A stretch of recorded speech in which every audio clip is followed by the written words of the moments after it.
chờ đợi con chiến thắng 10 ngày, chỉ mong sao đến hết đời này.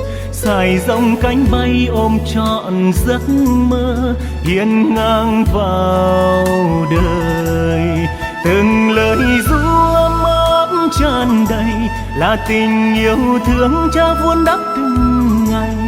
Theo từng dấu chân trên đường bước đi khi con thành người, là lời ca bay xa cắm chốn địa đàng, là bờ vai hiên ngang đứng giữa mây ngàn, là vòng tay bao la cùng cha ôm lấy mẹ của con,